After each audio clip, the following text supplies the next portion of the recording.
কতো আশ্ৰয় নিদ্ৰা পাৰি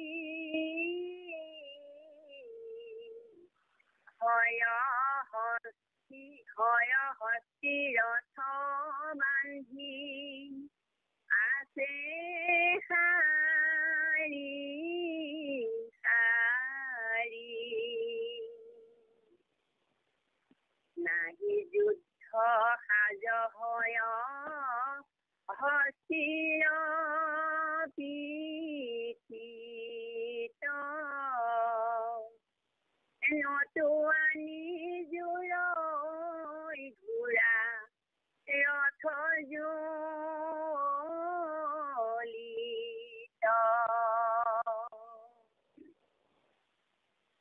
সুদা হাতে বহি আছৈ যতৰা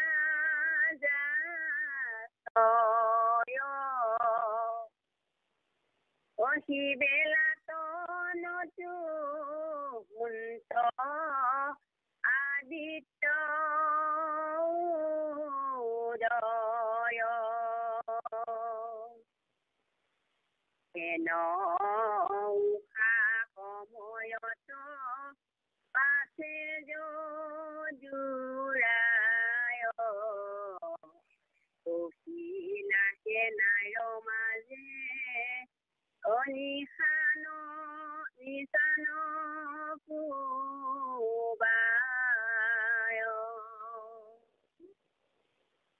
সিংহ নাদ কৰি হৰি ধনুক সংকাৰী অবৰশিলা দিবয়ত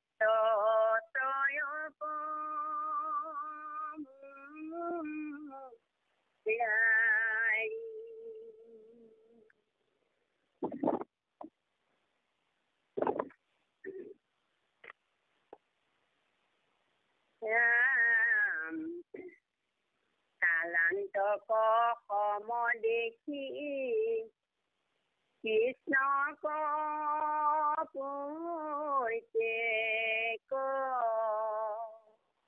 অধক বক পৰয়াতি নিপতি যতেক ৰাম নাহি শ্ৰুতি বুদ্ধি চাউল উলটি পালতি মাধৱৰ হৰে আহি উতে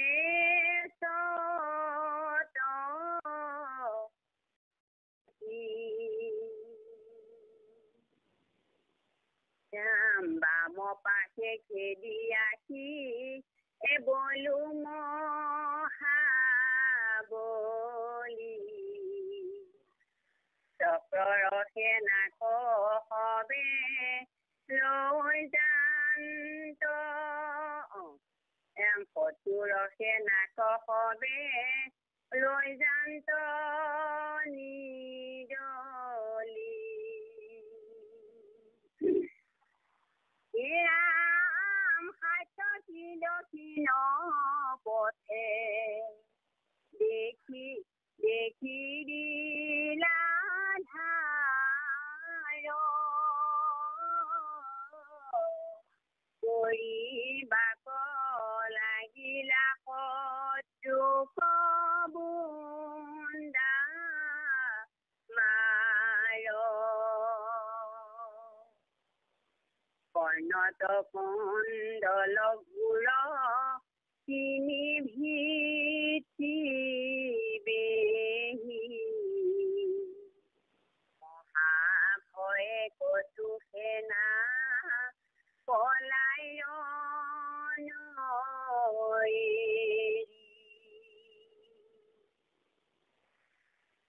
ৰাম কচু প্ৰাণ চাৰি পৰৈ পৃথিৱীত ধলি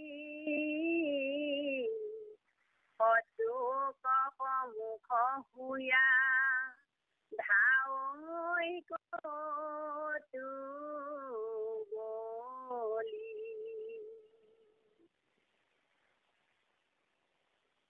ৰাজাগণে দেখৈ সেনা বিভংগে ভাগিল অনা যুদ্ধ কাছে ৰণ কৰিবে লাগিল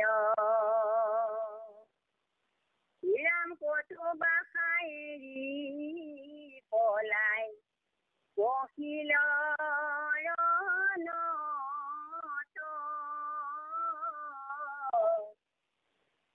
চাহি বুলি পৰে কতো কৃষ্ণৰ আগত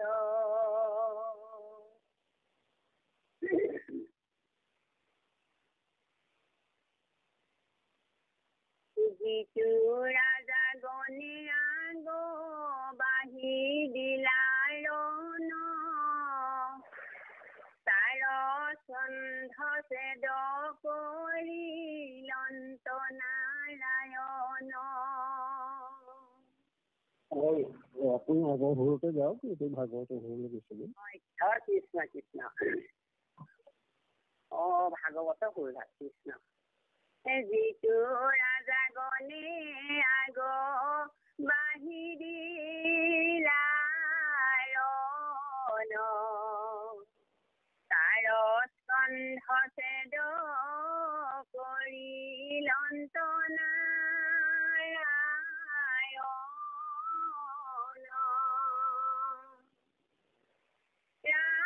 ৰামাগধৰ সেনা গণ সাগৰ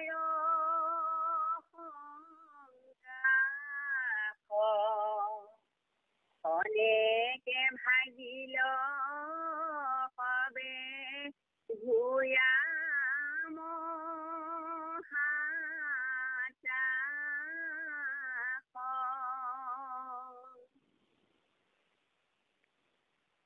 বলভদ্ৰ সাত্যকী বাধৱ মহাৰথ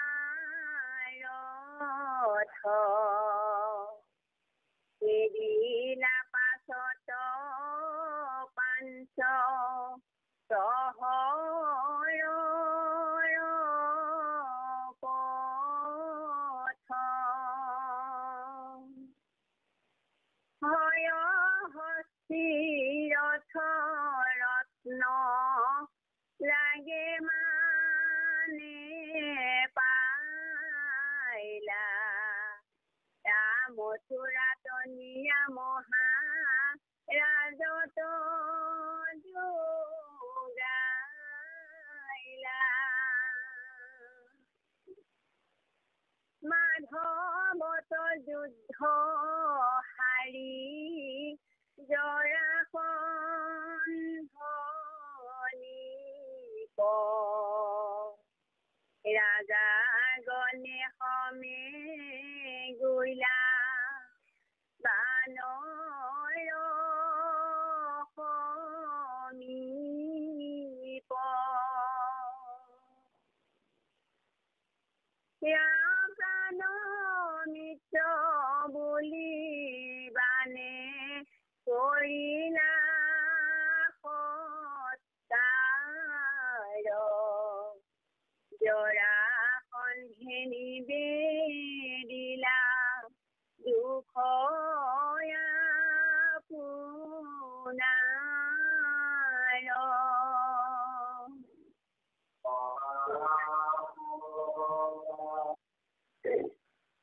পুনা দৈত্যপতি কিনো ভৈল বিসংগতি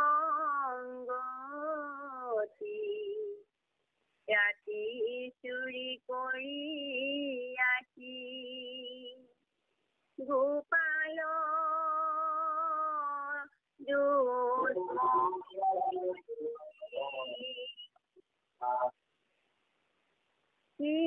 যিনি আখে দিলা মোক বহু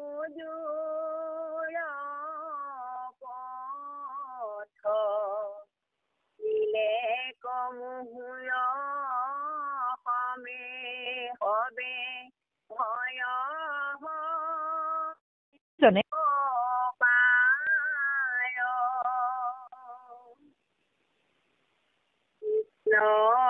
কিংকৰে গীত ভনীল শংকৰে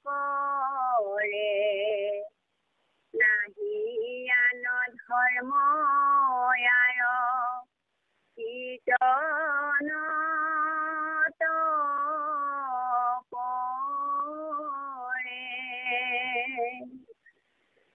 ৰাম শুনা সৰ্বজন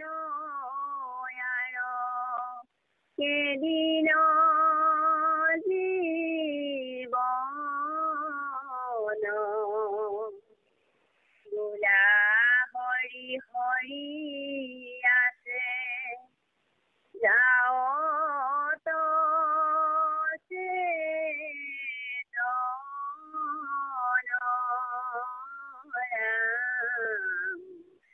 হৰি ৰাম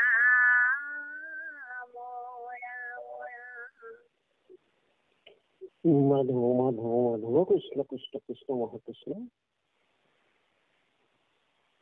আমাৰ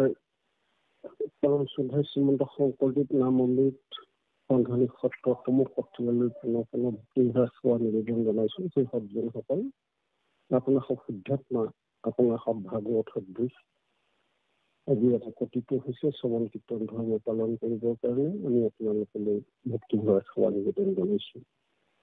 মোৰ শ্ৰদ্ধাৰ পিতৃলৈ ভক্তিভাৱ সেৱা নিবেদন জনাইছো। ডেকা প্ৰভুজনলৈ ভক্তিভাৱ সেৱা নিবেদন জনাইছো আৰু আমাক হৃদয়ৰ পৰা আশীৰ্বাদ প্ৰদান কৰি থাকিব পৰা স্বাধীন।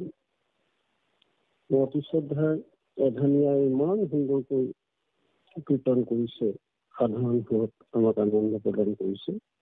ভক্তি মাতৃলৈ ভক্তিভাৱ সেৱা নিবেদন জনাইছো।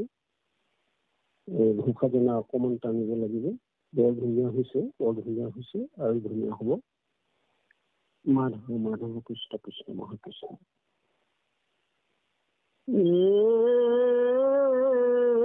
হৰি নাৰায়ণ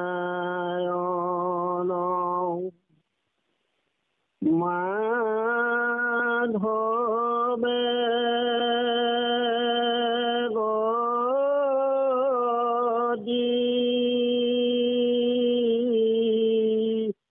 কৃষ্ণ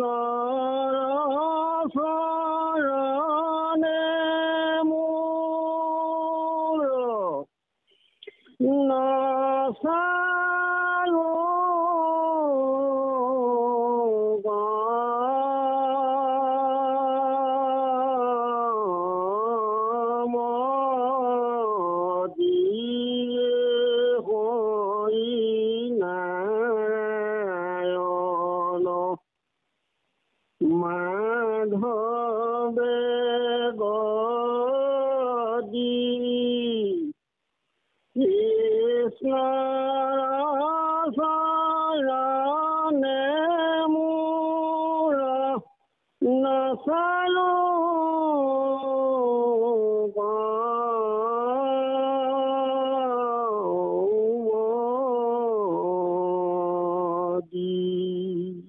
কৃষ্ণ কৃষ্ণ কৃষ্ণ। মনলৈ ভাৱ এটা আহিলে, তাৰ কাৰণে ঘোষাজনা ঘুটি ললো আৰু অকণমান টানিবচোন, বৰ ভাল লাগিব। আপোনাৰ মাত খাই বৰ ধুনীয়া, সুন্দৰ দেতা, সুন্দৰ কৃষ্ণ।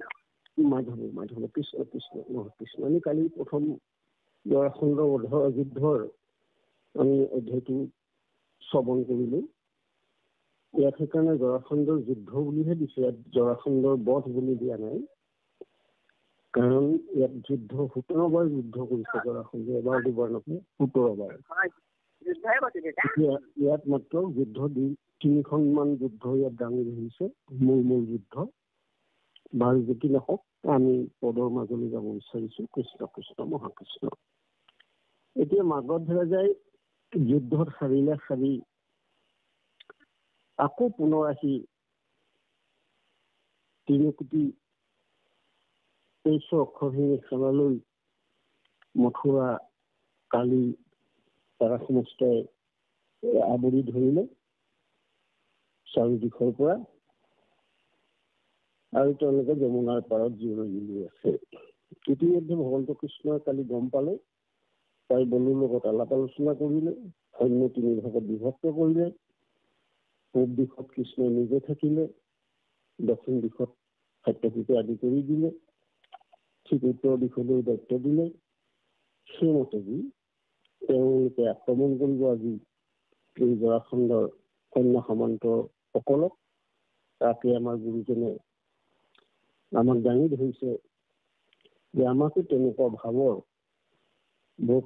ভকত হলে আমি সমস্যাবিলাকৰ পৰা কেনেকৈ পৰিত্ৰাণ পাব পাৰি আৰু কি চলনেৰে কি বুদ্ধিৰে প্ৰভুৰ চৰণত আশ্ৰয় গ্ৰহণ কৰি আমি সেই সমস্যাবিলাকৰ পৰা হাত সাৰিব পাৰি, তাৰে এটা পাৰদৰ্শিতা লাভ কৰিব বুলি ভাবিয়েই আমাৰ গুৰুজনে ইয়াত এই কথাখিনি সন্নিৱিষ্ট কৰিছে বুলি আমাৰ ভাৱ হয়।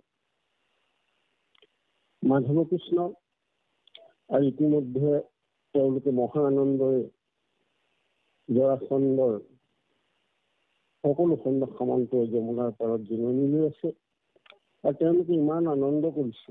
কতো সাক্ষৰ মাতৰ কতো আছে নিদ্ৰা পাৰি, কিছুমানে শুই আছে, কিছুমানে সাক্ষী কথা বতৰা পাতি আছে, ইজনে সিজনক মাতবোল কৰি আছে। কাৰণ বিভিন্ন ৰজাসকল আহিছে, কাৰণ 61 সম্ৰাট আছিলে জৰাসন্ধ, গতিকে তেওঁ কৰ্তলীয়া ৰজা যিমান আছিলে সকলোকে লৈ আহিছে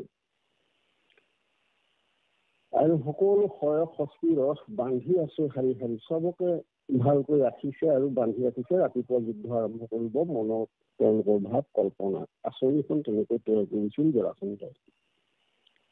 আৰু তেওঁলোক এনেকুৱা অৱস্থাত আছে, লিখিছে আমাৰ গুৰুজনে, নাহি যুদ্ধ সাজস শস্তিৰ পিঠিত নতুন আনি জুৰৈ ঘূৰা ৰথ জুৰি। তেওঁলোকে যুদ্ধৰ কাৰণে সাজু হোৱা নাই আৰু শয় শস্তিবিলাককো বান্ধি ৰাখিছে, সজাই লোৱা নাই। ঘোঁৰাবিলাককো ৰথৰ পৰা খুলি চৰাত লগাই দিছে আৰু তেওঁলোকক বান্ধি সজাই তোলা নাই। তেনেকুৱা অৱস্থাত তেওঁলোকে ৰাতি যমুনাৰ পাৰত জিৰণি লৈ আছে। সুদাৰ হাতে বসি আছে যত ৰাজাশ্বয়, শিৱলাটৰ নতুন সন্ত আদিত্য উদয়।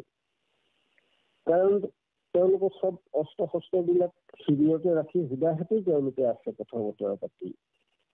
আৰু সেই সময়লৈকে ৰাতিপুৱা নাই, আদিত্য উদয় হবলৈ বহুত সময় বাকী এতিয়াও। সেইটো উশাহ সময় বুলি কয়। সেনাৰ উশাহ সময়তো আছে যদি ৰাই পখিলা সেনাৰ মাজে নিচানৰ কোবাই।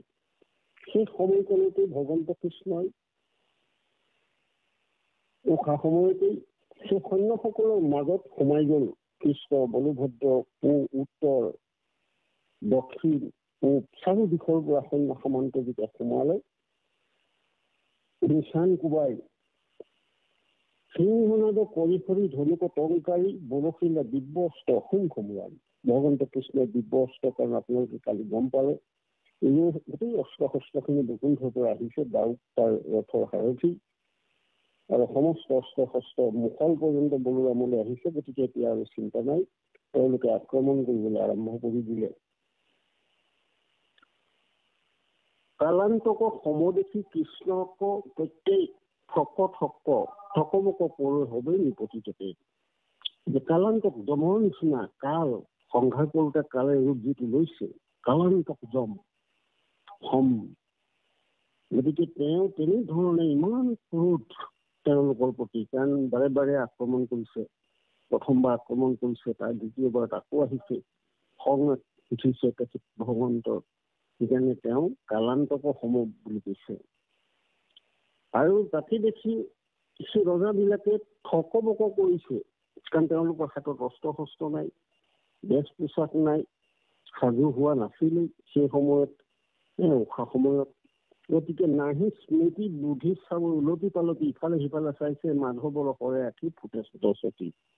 ইফালে সিফালে চাওঁতেই ভগৱন্ত কৃষ্ণৰ সৰে সকলোকে বিন্ধি পেলাইছে। বাম পাশে দেখি আহি বলো মহাবলী, শত্ৰু সেনেকা সবে লৈ জ্ঞানিত নিদলি। ইফালে বাওঁফালৰ পৰা উত্তৰ দিশৰ ফালৰ পৰা আহি পেলাই আক্ৰমণ কৰিছে বলোৰামে, আৰু শত্ৰু সেনাবিলাকক একেবাৰে শেষ কৰি লৈ গৈছে, ধূলিসাৎ কৰি পেলাইছে। সাত্যকী দক্ষিণ পথে আশী দিনে ধাৰ কৰি বাক লাগিলা সত্তোক বুন্দা মাৰ। সত্তোকীয়েও দক্ষিণ দিশৰ ফালৰ পৰা আহি আক্ৰমণ কৰিছে সৈন্যসকলৰ সৈতে আৰু বুন্দামাৰ কৰি তুলিছে। তেওঁলোক কাৰণ সাজু হোৱাই নাছিল, অস্ত্ৰ শস্ত্ৰই হাতত নাছিল, শুই থকাৰ বাবেই কিছুমানে আছিল, শুই আছিল। সেই তাতেই তেওঁলোকক মানে হত্যা কৰিছে, মাৰি পেলাইছে, বুন্দামাৰ কৰিছে মাধৱ কৃষ্ণ। অনন্ত কন্দল ঘূৰ তিনি ভীতি বেৰি মহাভয়ে কটু সেনাই পলাই ৰণেৰি। তিনিওফালৰ পৰা যেতিয়া আক্ৰমণ হ'ল, সেইসকলে মহাভয় পলাবলৈ আৰম্ভ কৰিছে, কাৰণ শিবিৰলৈ গৈ অস্ত্ৰ আনিবলৈও সাধ্য নাই। চাৰিও দিশৰ পৰা সৈন্যই আক্ৰমণ কৰিছে। কটু প্ৰাণ চাৰিপৰ পৃথিৱীত ঢলি সৎকোপ সন্মুখ সুৰীয়া ধাৱৈ কটু বলি। তেওঁলোকৰ অস্ত্ৰ শস্ত্ৰ তৰোৱালৰ চোকা চোকা তৰোৱালৰ কোবত থাকিব নোৱাৰি পৃথিৱীত ঢলি পৰিছে। আৰু কিছু দুই এজনে শত্ৰুৰ সন্মুখীয়া ধাৱৈ কটু বলি মহাবীৰসকলে সেই সময়তে যি জনকে পাইছে তাকে লৈ পেলানি এই যাদৱ সেনাৰ লগত যুদ্ধ কৰিবলৈও দুই একে আগবাঢ়িছে। ৰাজাজনে দেশৰ সেনা বিভংগ ভাগিল, অনাৰ্জিত কাছে ৰণ এৰিব লাগিল। ৰাজাসকলে ভাবিছে গোটেই সৈন্য সামন্তবিলাক পলাই পত্ৰং দিছে, বিভংগ ভাগিলে আৰু যুদ্ধ নকৰাকৈ তেওঁলোকে তাৰ পৰা পলাবলৈ আৰম্ভ কৰিছে। অনাৰ্জিত কাছে ৰণ কৰিব লাগিল। কটু বাখা এৰি পলাই পখিলে বনতে, কিছুমানে বনলৈ পলাই গ'ল, হাবিলৈ পলাই গ'ল। ত্ৰাহি মূলি পৰি কটু কৃষ্ণ আগতে, কিছুমানে ত্ৰাহি ত্ৰাহি ৰক্ষা কৰা বুলি কৃষ্ণৰ চৰণতে পৰিছে দীঘল দিদি। যিটো ৰাজাজনে আগো বাঢ়ি দিলা ৰণ, তাৰ স্কন্ধ ছেদ কৰি লন্ত নাৰায়ণ। কিছুমান ৰাজাই যুদ্ধ পলাব নোৱাৰে মহাবীৰ, গতিকে কৃষ্ণৰ লগত যি হাতত আছে তাৰে লৈ যুদ্ধ কৰিছে, কিন্তু সেইসকলৰ স্তম্ভচ্ছেদ কৰিছে, শিৰচ্ছেদ কৰিছে ভগৱান কৃষ্ণই। বৰ সুন্দৰ কথা ইয়াৰ ভিতৰত সোমাই আছে, আপোনালোকে চক। আমাৰ নিচিনা মহাধম জীৱাত্মাবিলাকক উদ্ধাৰ কৰিবৰ কাৰণে তেওঁ কেনেকুৱা লীলা কৰিছে, তেওঁ নিজে কৈ থৈ গৈছে গুৰু হিচাপে, সমস্ত ভূততে আছে মই সভা কমানি বা বিষ্ণুবুদ্ধি কৰি।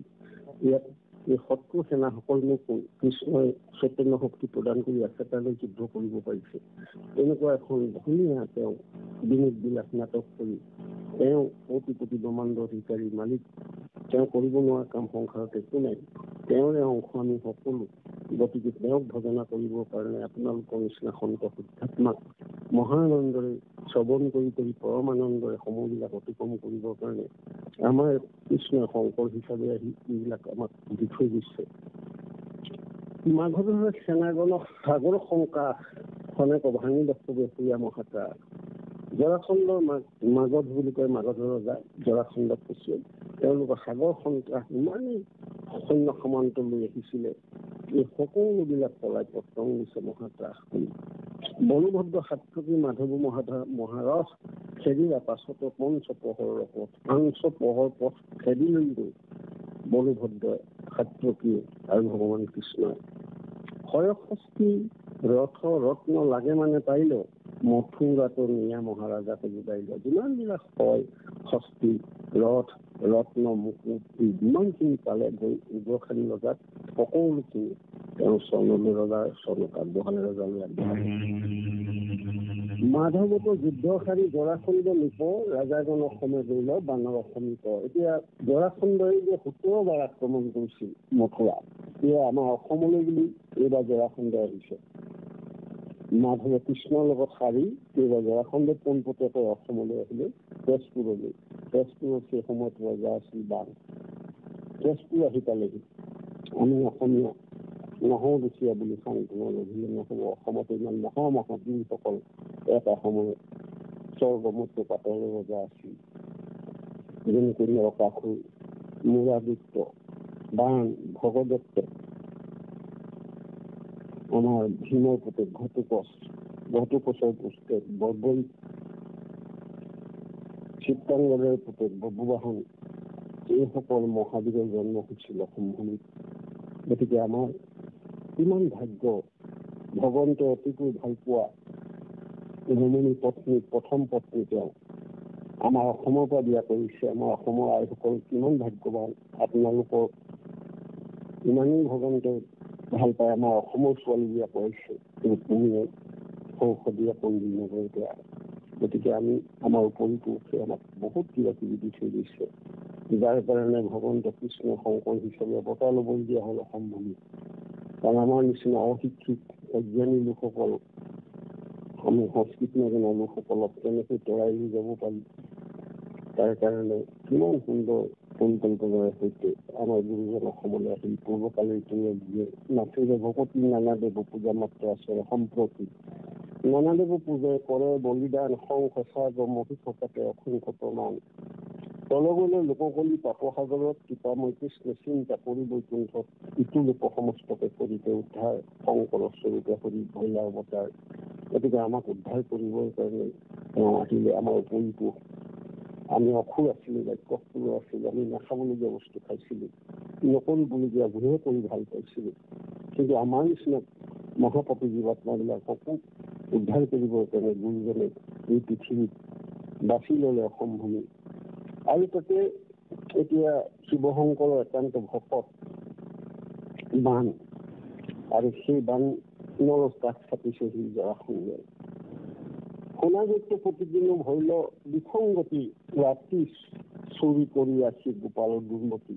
আপত্তি দিছে বানৰ আগত যে সেই সখা, সেই মিত্ৰ, সেই দৈত্যপতি, তুমি কি যে বিসংগতি, ৰাতি আহিছে আক্ৰমণ কৰিছে। গোপাল দুৰ্মতি, ভগৱন্ত কৃষ্ণক দুৰ্মতি বুলি কৈছে যে ৰাতি আহি আক্ৰমণ কৰি দিছে। সেইটো সময়তনো আক্ৰমণ কৰে নেকি বাৰু? চোৱাচোন, সেই দৈত্যপতি মোক ৰাতি আহি আক্ৰমণ কৰিলে, আৰু তেওঁ আক্ৰমণ কৰি ধুনীয়া খেদাইলা মোক বহুত দূৰৰ পথ, মোক খেদালে বহুত দূৰ পথলৈকে মোক পলাই পত্ৰ দিছো প্ৰাণ ৰক্ষা কৰি। নিলে মহুৰ সবে ৬৬ ৰথ, মোৰ সকলোবিলাক হাতী, ৰথ, এই ঘোঁৰা, যিমানবিলাক অস্ত্ৰ শস্ত্ৰ মুকুট সকলোখিনি লৈ গুচি গ'ল। তোমাৰ পাছত আহিলো শুনা দৈত্যৰাই, কৃষ্টক যুগিব মোৰ অসুৰূপ সহায়। মই তোমাৰ সহায় বিচাৰি আহিছো সেই দৈত্যপতি, সেই দৈত্যৰাই। মোৰ যেন তুমি সহায় হোৱা, মই আকৌ কৃষ্ণৰ লগত যুঁজিম। জৰাসন্ধৰ জোঁৱায়েক মৃত্যু, কংস মৃত্যু হৈছে। দুগৰাকী বিধৱা কন্যাক দেখা পোৱাৰ লগে লগে জৰাসন্ধৰ মনৰ শান্তি নাইকিয়া হ'ল। এবাৰ দুবাৰকৈ নহয়, ইয়াত ১৭ বাৰ আক্ৰমণ কৰিছে। এই ১৮ বাৰ আক্ৰমণৰ সময়তহে মথুৰাখন যুঁজাবলৈ দ্বাৰকালৈ ভগৱন্ত কৃষ্ণই লৈ যাব। কাৰণ কিমান সহ্য কৰিব আৰু। তুমি সমূহ প্ৰাণমিত্ৰ নাহিকে আমাৰ কৃষ্ণ সত্য সাগৰত কৰা মোক পায়। এতিয়া জৰাসন্ধই বানৰজাক কৈছে, তোমাৰ সমান মোক প্ৰাণমিত্ৰ আৰু ক'ত আছে? মোক কৃষ্ণ হ'ল মোৰ শত্ৰু, এই সত্য সাগৰৰ পৰা মোক উদ্ধাৰ কৰা। এনেকৈ বুলি জৰাসন্ধই বানৰজাৰ ওচৰত, অসমৰ ল'ৰাজনৰ ওচৰত, অসমৰ ৰজাজনৰ ওচৰত বুলি, অসম বুলি ক'লে আমাৰ আপোন হৈ যায়, নিজৰ হৈ যায়, ভাল লাগে। যিমানেই যি নহওক, নিজৰ মানুহ বান আমাৰ নৰকাসুৰ, আমাৰ আৰু আমাৰ নৰকাসুৰে গুৱাহাটীত প্ৰাগজ্যোতিষপুৰৰ ৰজা আছিল, আপোনালোকে সকলোৱে জানে। বসুমতীৰ পুত্ৰ তেওঁ, ভগৱন্ত বৰাহৰূপী ভগৱন্তৰ পুত্ৰ। গতিকে চাওকচোন অসম ভূমিখনৰ কিমান মহাশক্তি, কিমান সহ্য বীৰ্য আছিল, আৰু তাৰে আমি সেৱক সেৱিকা। গতিকে আমাকো এইবাৰ উদ্ধাৰ কৰিব প্ৰভু ভগৱন্তই। সেইকাৰণে অমূল্য সম্পদ আমাক বৈকুণ্ঠৰ পৰা আনি আমাক দিছে। আদি সত্য যুগৰ ধৰ্মটো আমাক দিছে। আমাৰ ধৰ্মটোৰ নামেই হৈছে এক শৰণ, হৰিনাম ধৰ্ম। প্ৰভুৰ চৰণত প্ৰতিটো পলে পলে, ছেকেণ্ডে ছেকেণ্ডে তেওঁৰ চৰণতে আশ্ৰয় লৈ, তোমাৰে কৃপা, তোমাৰ কৃপাত উশাহ নিশাহ লৈছো, তোমাৰ কৃপা হলেহে খাব পাৰিম, তোমাৰ কৃপা অবিহনে মই ইখোজৰ পিছত সিখোজ দিব নোৱাৰো। এনেধৰণে শৰণ লৈ থাকিব লাগিব। আমি কেতিয়াবা মই আৰু মোৰটো অঁতৰাবলৈ কাহিনী বাবা গুৰুজনে আমাক কৈ আছে, মই মোৰ এইবিলাক অঁতৰাই দিয়া, এইবিলাক শত্ৰু। কাম, ক্ৰোধ, লোভ, মোহ, দম্ভ, দৃশ্য, অহংকাৰ, ঈৰ্ষা, অসূয়া, এইবিলাক আমাৰ শত্ৰু। আমাৰ দেহৰ ভিতৰতে আছে, প্ৰত্যেকৰ দেহৰ ভিতৰত আছে। এইবিলাকক দমন কৰিব পৰা শক্তি কাৰো নাই, কেৱল নামৰ বাদে। নামে এইবিলাক দমন কৰি দিব। সেইকাৰণে আমাক নাম অবিৰাম অবিশ্ৰাম নিৰন্তৰে ল'বলৈ গুৰুজনে উপদেশ প্ৰদান কৰি থৈ গৈছে। কৃষ্ণ কিংকৰে গীত ভনিলে শংকৰে নাহিয়ান ধৰ্ম কীৰ্তনতো পৰে। সদায় অধ্যায় সামৰণিত মূল কথাকেইটা কয়, কিন্তু এই মূল কথাকেইটা কোনেও বুজিবলৈ চেষ্টা নকৰে, ভাবিবলৈ চেষ্টা নকৰে। কি কাৰণত লিখিছিলে গুৰুজনে, কিন্তু মূল বস্তুটো আকৌ পুনৰ দেখুৱাই দিয়ে। আমাক কৈছিল মূলধন হ'ল ৰাম নাম। বাকীবিলাক কাহিনী আখ্যান উপাখ্যান এইবিলাক আপোনাৰ মোৰ জ্ঞানৰ নিমিত্তে, কিন্তু আচল মূলধনটো হৈছে ৰাম নাম। শ্ৰৱণ কৰি থাকোঁতে কৃষ্ণ কৃষ্ণ হৰি হৰি ৰাম গীত হিচাপে গাই থাকিব লাগে। তাতে আমাক কৈ আছে কৃষ্ণ কিংকৰে গীত ভনিলে শংকৰে নাহিয়ান ধৰ্ম আৰু কীৰ্তনতো পৰে। কীৰ্তনৰ বাদে বেলেগ ধৰ্ম পৃথিৱীত নাই। যদি আমাৰ মুখত ৰাম নাম লৈ আছো, আমি ধৰ্ম কৰি আছো। যাৰ মুখত ৰাম নাম নাই তেওঁ ধৰ্ম কৰা নাই। সংঘত 100 বছৰ থাকিলেও কাম নিদিব, সেইকাৰণে ক'ৰবাত পদত থাকিলেও কাম নিদিব। যদি ৰাম নাম মুখত নাই, হৰি ভৰি হৰি নাম নলয়, সাক্ষাৎ আপোনাকো আপুনি কৰিলে আত্মঘাত। গুৰুজনে কৈছে হৰণো ললে, ভজনো ললে, বাহবা ললে, বহুত গামোচা পিন্ধিলে বেজ লগাই, কিন্তু কামত নিদিব। ৰাম নাম যদি অবিৰাম অবিশ্ৰাম নিৰন্তৰে লোৱা নাই, সেইটোকে গুৰুজনে আমাক ইংগিত দি থৈ গ'ল। হৰি ভৰি হৰি নাম নলয়, সাক্ষাৎ আপোনাকো আপুনি কৰিলে আত্মঘাত। সেইকাৰণে আত্মঘাতীহে বোলে, কাৰণ তেওঁক চুলেও গা ধুব লাগে বুলি ভাগৱতত লেখা আছে। চেপৰখনীয়া সমাজখনৰ ভিতৰতে কিছুমান জীৱাত্মাক কি সুন্দৰ কৰি আমাক ইংগিত দি থৈ গৈছে। আকৌ কৈছে শুনা সৰ্বজন আৰু কেইদিনৰ জীৱন, আজি তুমি পাছবেলালৈ জীয়াই থাকা নে নাথাকা তাৰো ঠিক নাই। কচুপাতৰ পানী বুলি গুৰুজনে ইংগিত থৈ গৈছে, পদ্মপত্ৰৰ পানী বুলি গুৰুজনে ইংগিত থৈ গৈছে। গতিকে 1 ছেকেণ্ডলৈ তেওঁক নাপাহৰিবা, প্ৰভুক নাপাহৰিবা। প্ৰভু ইচ্ছা বুলি সমৰ্পণ হোৱা। গতিকে প্ৰভুৰ নামকে মূল বস্তু বুলি গ্ৰহণ কৰি অন্য কথা নাপাতি সকলোখিনি আমি সদায় আলোচনা কৰি আছো। আমাৰ পত্নীৰ হিয়াতে কৃষ্ণ আছে, ছোৱালীৰ হিয়াত কৃষ্ণ আছে, পুত্ৰৰ হিয়াত কৃষ্ণ আছে, বোৱাৰীৰ হিয়াত কৃষ্ণ আছে, নাতি নাতিনীৰ হিয়াত কৃষ্ণ আছে, ইষ্ট কুটুম্বৰ হিয়াত কৃষ্ণ আছে, গাঁও জ্ঞাতি সকলোৰে হিয়াত কৃষ্ণ আছে। এজন বমন উৰণ বুৰণ চাৰিমুঠি প্ৰাণ হিচাপে কৃষ্ণই আছে। গতিকে ইমানখিনি আমাক বুজাই দিয়ে পিছতো যদি আমি এতিয়াও বুজিবলৈ সময় বাকী আছে, তেতিয়া পৰীক্ষিতৰ দৰে বহুত পৰীক্ষিতে 7 দিনতে ব্ৰহ্মজ্ঞান লাভ কৰিছিলে। আমি আজি 40 বছৰ 30 বছৰ 48 বছৰ সংঘত থাকি যদি এতিয়াও নাম বস্তু সঁচা বাকী চব মিছা বুলি ক'ব পৰা নাই, নাম মুখত আনিব পৰা নাই, তেতিয়াহ'লে আত্মঘাত নিজক আত্মাক আঘাত কৰা হৈছে, সেইটোকে আত্মঘাতী বুলি কয়। সেইকাৰণে কৈছে শুনা সৰ্বজনে যাৰে কেইদিনৰ জীৱন বোলা হৰি হৰি আছে যাৱতৰ চেতন। যেতিয়ালৈকে চেতন আছে মানে তুমি যে জীয়াই আছা বুলি অনুভৱ কৰিব পাৰিছা, চকুৰে দেখিছা, কাণেৰে শুনিছা, মুখেৰে কথা ক'ব পাৰা, ভৰিয়ে খোজকাঢ়িব পৰা, হাতেৰে ধৰিব পৰা শক্তিটো যেতিয়ালৈকে লাভ কৰি আছা, তেতিয়া কিন্তু তুমি নাম নেৰিবা, হৰি নাম নেৰিবা। গুৰুজনে বাৰে বাৰে কৈ কৈছে যদি গুৰু বাক্য আমি ৰক্ষা কৰোঁ আমাৰ জীৱন ধন্য হ'ব। যদি এই কথাখিনিৰ ওপৰত আমাৰ এতিয়াও বিশ্বাস হোৱা নাই, সুদৃঢ় বিশ্বাস নামৰ ওপৰত, তেতিয়াহ'লে ভগৱন্তক খাটিব লাগিব যে প্ৰভু তুমি মোক কৃপা কৰা, মই চব মিছা, মই যিমানেই বুজিলো বুলি ভাবি আছো মই একো নুবুজিলো, তোমাৰ নামেই মোৰ মুখত নাই। গতিকে এনেকৈ প্ৰভুক ক'লে প্ৰভুৱে নিশ্চয় নাম আমাৰ মুখত ফুটাই দিব।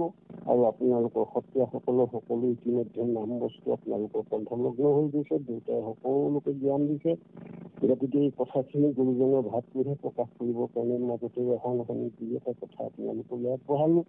আমাৰ মহামূৰ্খ আমাৰ সমান পাপী পৃথিৱীত কোনো নাই, অধম কোনো নাই। আপোনালোকৰ সুবিধা জনমে জনমে আপোনালোকৰ পদৰ অনুভৱৰ কাৰণে সদায় প্ৰাৰ্থনা, আৰু সবাতোতকৈ সৰু যেন মই ক'ব পাৰোঁ সেই প্ৰভুৰ চৰণত সদায় আপোনালোকৰ আশীৰ্বাদ বিচাৰিলোঁ।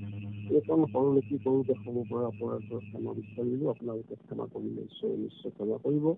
সহস্ৰ অতি অপৰাধ দিনে ৰাতি কৰোঁ মই মহামূৰ্খজন। আমি প্ৰভুতো যোগা থাকে মানে জগবাস শ্ৰেণীৰ পশ্চিম বহুদন, শ্ৰেণীৰ পশ্চিম বহুদন। কৃষ্ণ কৃষ্ণ কৃষ্ণ মহাকৃষ্ণ।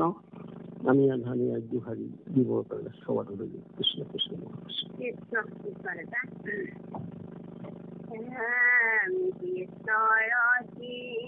কৰে গীত ভনিল শংকৰে নাহিয়ান ধৰ্ম ইয়াৰ কীৰ্তনত পৰে।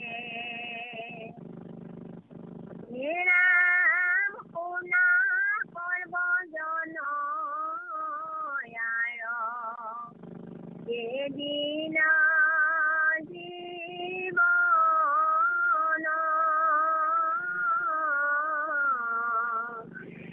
গোলা হৰি হৰি আছে যাওঁত